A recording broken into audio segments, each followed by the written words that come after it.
Hello student, एक बार फिर से आपका स्वागत है आपके अपने YouTube channel smart study classes पर। हाँ, तो हमारी इंटरमीडिएट की इंग्लिश की क्लास चल रही थी और जिसमें चल रहा था आपका अनसॉल्व पेपर सन 2018, यानी कि सन 2020 और सन 2019 का पेपर हम समाप्त कर चुके हैं। इसीलिए आपका इस समय चल रहा है सन 2018, यानी कि इसका सेट नंबर फर्स्ट जो है वो पूरा हो चुका है और आज आपका शुरू होगा सेट नंबर 2। तो बहुत ही अच्छा सेट है और इसमें से भी आपको काफ़ी क्वेश्चन सन 2021 में देखने को मिल सकते हैं। इसलिए आप अपनी तैयारी बनाए रखिए क्योंकि एग्ज़ाम आपके होने हैं। यानी कि आप ये ना समझें कि एग्ज़ाम नहीं होंगे, एग्ज़ाम इंटरमीडिएट के होने हैं क्योंकि उसका भी रीज़न है। तो मैं आपको वो रीज़न आपको बताना चाहता हूँ कि एग्ज़ाम क्यों होंगे। तो रीज़न ये है कि ऐसा हो सकता है कि मान लो हाई स्कूल को प्रमोट कर सकते हैं। क्यों?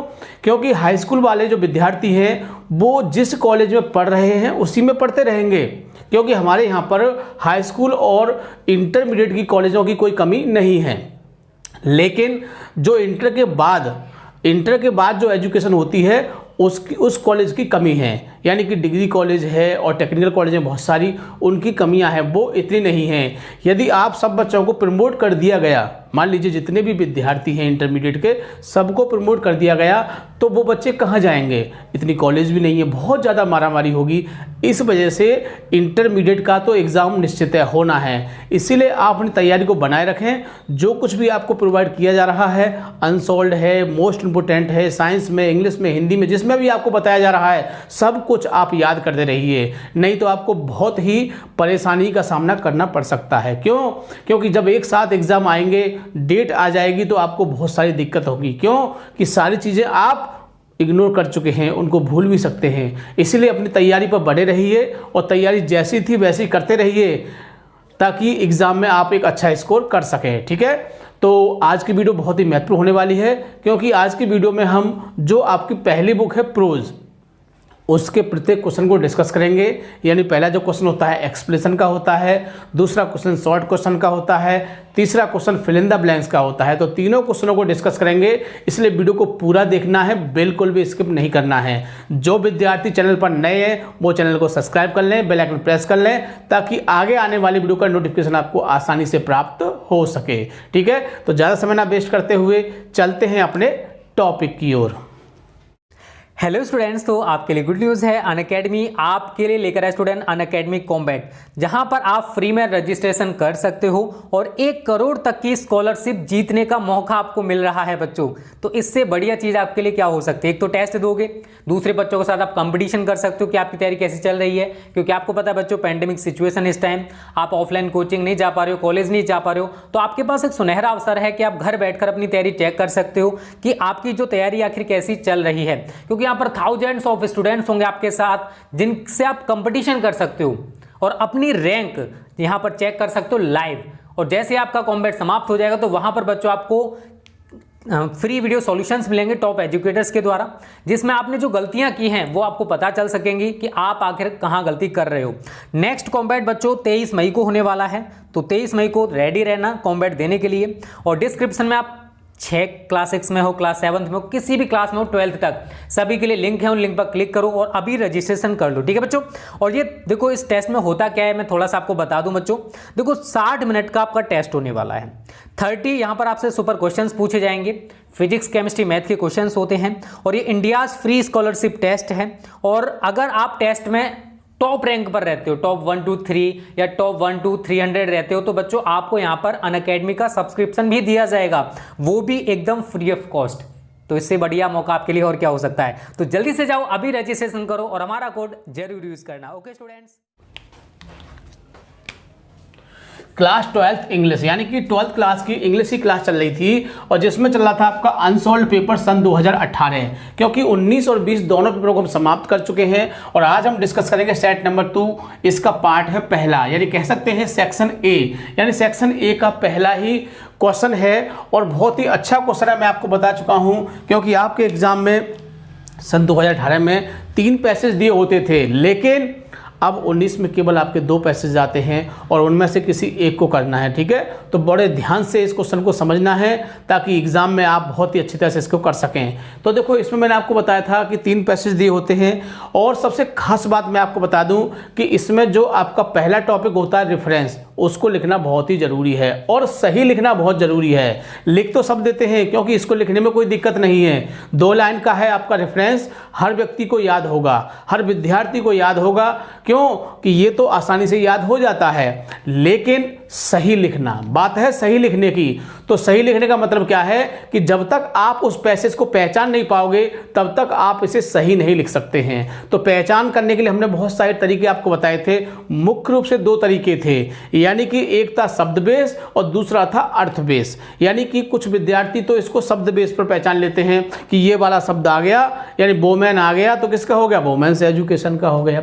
फतेह आ गया तो होम कमिंग का हो गया। गांधी जी वाली बात आ गई तो द हेरिटेज ऑफ इंडिया का हो गया। फेलो ट्रेवलर आ गया तो फेलो ट्रेवलर का हो गया।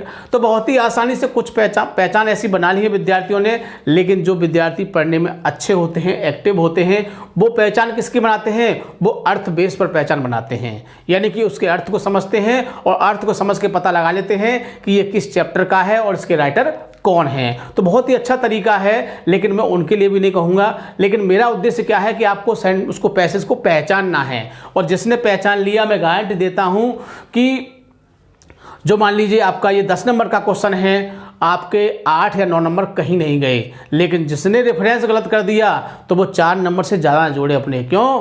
क्योंकि रेफरेंस गलत होने पर कॉन्टेक्स्ट और एक्सप्लेनेशन को बहुत ही कम मार्क्स दिए जाते हैं। ठीक है, तो बड़े ध्यान से देखना है आपको। तो शुरू करते हैं। तो देखो पहला जो पैसेज है वो है, इसमें आपका क्वेश्चन पढ़ लेते हैं इसका। Explain with reference to the context of the passage, यानी कि जो पैसेज दिए हुए हैं उसमें से किसी एक पैसेज को करना है। ठीक है, तो अनसोर्ट की क्लास है, अनसोर्ट ले लेते हैं ताकि जो पैसेज है उसके बारे में आपको बता सकें हम। तो पहला है आपका एट प्रेजेंट, पता नहीं चल रहा है, यू पता नहीं चल रहा कौन सा है, थोड़ा सा आगे बढ़ेंगे तो पता चल जाएगा। तो देखो इसको हम पूरा पढ़ेंगे तो आपको दिखाई देगा, I can not kill you, मैं तुम्हें मार नहीं सकता हूँ।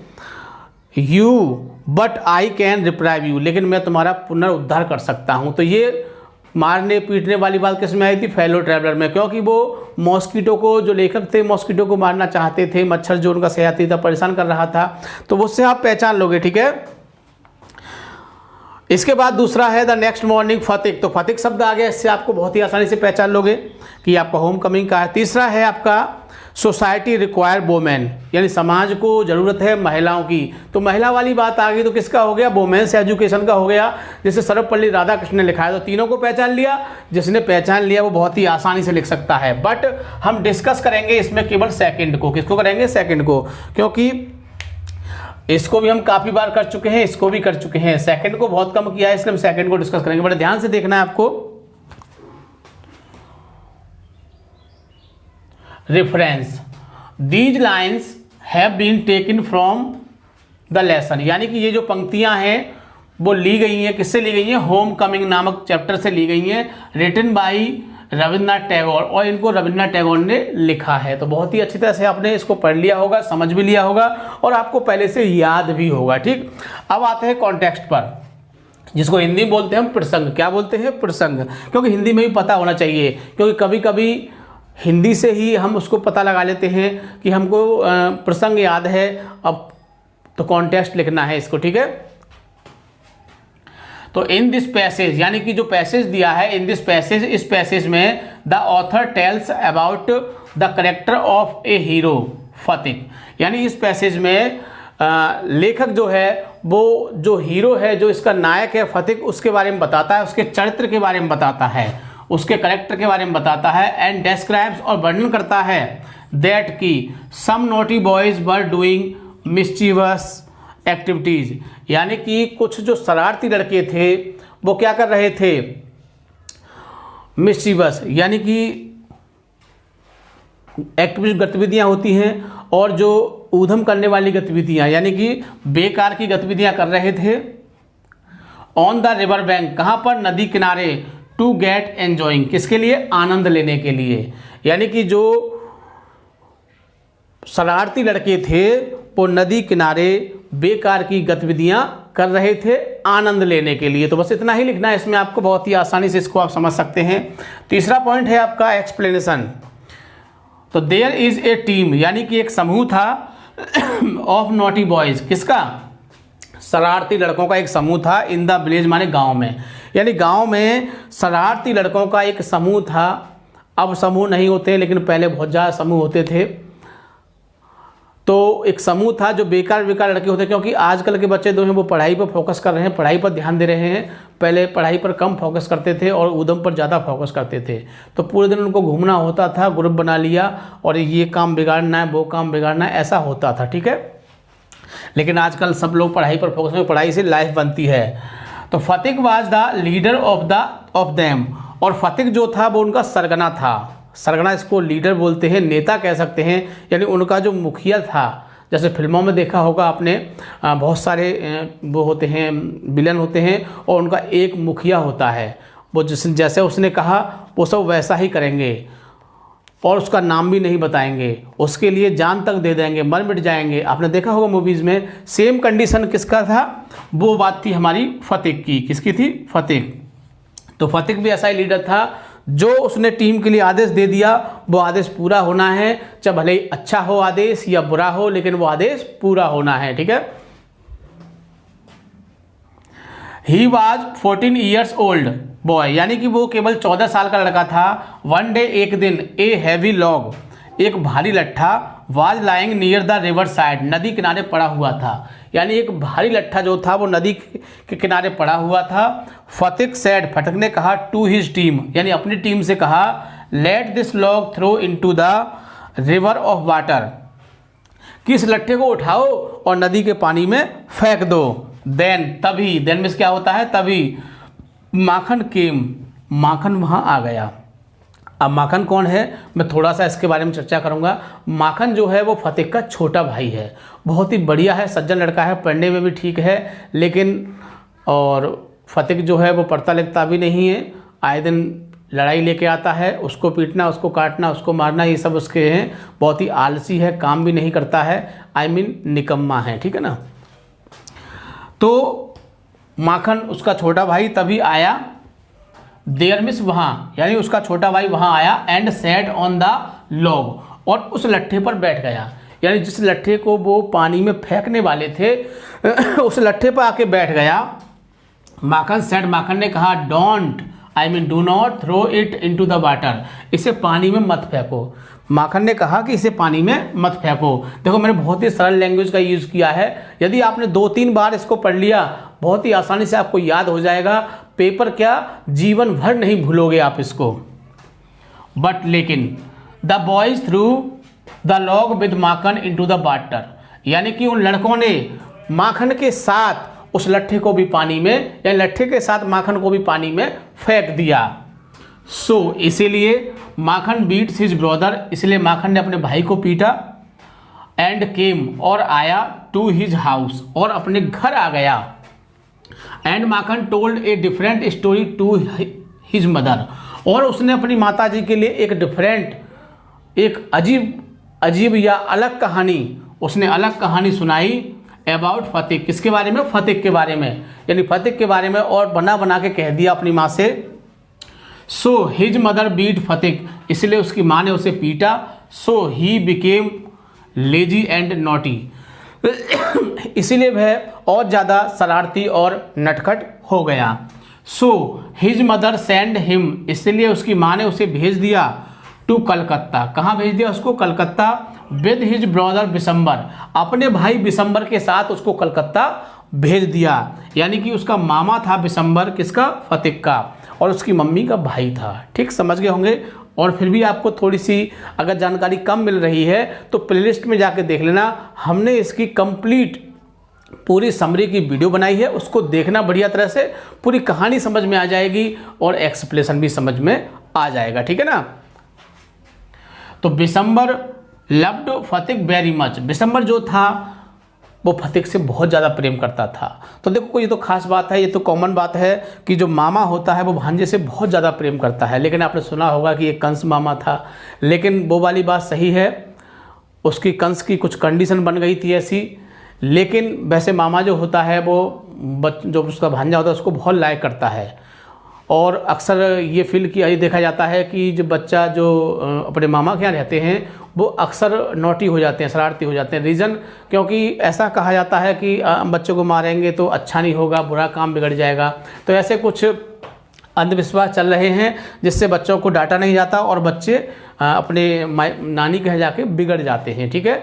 लेकिन ये गलत बात है, उन्हें डांटना चाहिए। ऐसा कोई नियम नहीं है कि उन बच्चों को पीट नहीं सकते हैं, ठीक है ना। But his wife hates him, लेकिन जो बिशंबर की पत्नी थी, बिशंबर की जो पत्नी थी वह उससे नफरत करती थी। सो इसीलिए फतेह वाज वेरी सैड इन कलकत्ता, इसीलिए फतेह कलकत्ता में बहुत ज़्यादा दुखी था। एंड ही वांटेड, और वह चाहता था टू गो हिज विलेज, और वह अपने गांव जाना चाहता था, और वह अपने गांव जाना चाहता था। टू मीट हिज मदर, अपनी माँ से मिलने के लिए, एंड हिज ब्रदर, और अपने भाई से मिलने के लिए। तो ये था, देखो हमने सबसे पहले आपको रेफरेंस बताया, फिर कॉन्टेक्स्ट, फिर एक्सप्लेनेशन, तीनों को बहुत ही बढ़िया तरह से पढ़ लेना। हो सकता है कि सन 2021 में देखने को मिले और आप इसे अच्छी तरह से लिख दें। 2-3 बार वीडियो को देखना, मैं गारंटी आपको बहुत ही आसानी से याद हो जाएगा, ठीक है। आगे देखिए दूसरा क्वेश्चन, आंसर एनी वन, यानी कि एग्जाम में आपको 3 क्वेश्चन दिए होंगे। कितने दिए होंगे? 3। अब आप देख रहे होंगे कि मैंने केवल यहाँ पर एक ही क्वेश्चन का आंसर लिखा है, तो वो 2 क्वेश्चन आपके इसमें कौन से हैं? जिन चैप्टर को कोविड-19 का हटा दिया गया है तो वो 2 क्वेश्चन इनके थे, इसीलिए मैंने उनको यहाँ पर डिस्कस नहीं किया है। क्योंकि यदि मैं उनको डिस्कस करता हूँ तो आपको कोई बेनिफिट नहीं होगा, केवल समय खराब करने के, ठीक है। तो उनको लिखना ही गुनाह है। तो जो क्वेश्चन दिया है उसको मैं पढ़ देता हूँ।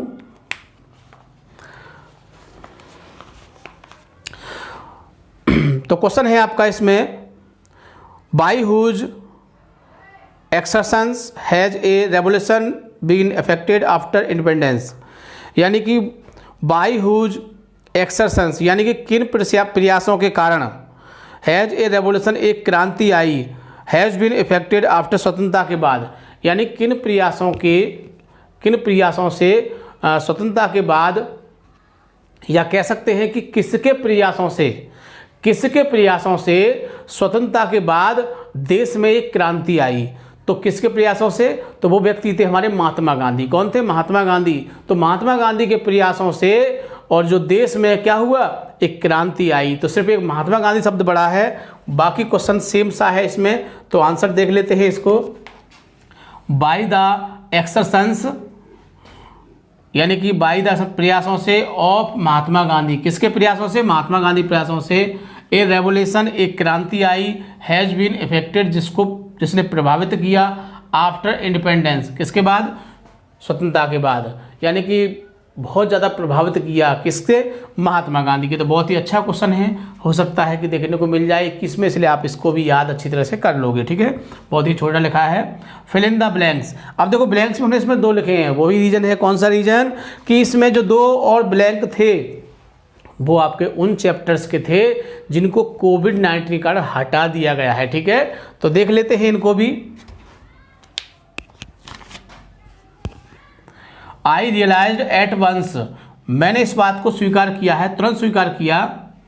वाट, खाली जगह हैड गिवन, कि मैंने उसको जो दिया था, मतलब उसको, ये पहला ही चैप्टर है और लेखक ने इस बात को महसूस किया, वो उस समय का वर्णन है कि उसने लड़की के लिए कुछ पैसे दिए थे, तो उसने कुछ ही देर बाद ऐसा महसूस किया कि मैंने ये अपराध किया है। क्या किया है? मैंने ये अपराध किया है। तो अपराध के लिए देखो 4 वर्ड दे रखे हैं। फेवर, फेवर नहीं हो सकता। रिवार्ड, पुरस्कार भी नहीं हो सकता। इंसल्ट, बेइज्जती। ऑफेंस, मिस, अपराध। यानी कि आई रियलाइज, मैंने महसूस किया, तुरंत महसूस किया। क्या महसूस किया? कि मैंने ये जो उसको पैसा दिया था वो क्या किया है, उसको पैसा देके मैंने एक अपराध किया है। तो इसमें क्या आ जाएगा आपका? ऑफेंस आ जाएगा। बड़े ध्यान से इसको समझना है, बढ़ सकते हैं। मदर, ये आपका होम कमिंग चैप्टर से है। तो देखो मदर, द, फिर खाली जगह हैव कम। अब उसके मामा ने, जब वो गांव जाने के इच्छुक था फतेह जो है, तो उसके मामा ने कहा था कि बेटा छुट्टियों में हम तुमको गांव ले जाएंगे। क्या कहा था? छुट्टियों में ले जाएंगे। अब छुट्टियां आएंगी जब भी ले जाएंगे। लेकिन फतेह जो था वो बहुत ज़्यादा दुखी था, बहुत ज़्यादा परेशान था उसकी वाइफ के कारण। उसकी वाइफ हमेशा उसको टॉर्चर करती रहती थी, मतलब उसकी जो माई थी उसको, तो वो बहुत ज़्यादा दुखी था। तो जब दुखी था तो वो घर से भाग गया था। फिर उसको पुलिस पकड़ के ले आई वहाँ पर वापस, और फिर उसने कहा कि मुझे मम्मी की बहुत याद आ रही है। तो उसने कहा ठीक है, तो परेशान क्यों होता है, मैं तेरी माँ को यहीं बुला दूंगा। तो उसकी माँ वहाँ आई, तो उसने कहा कि अब माँ आ गई, मतलब क्या है कि छुट्टियाँ हो गई।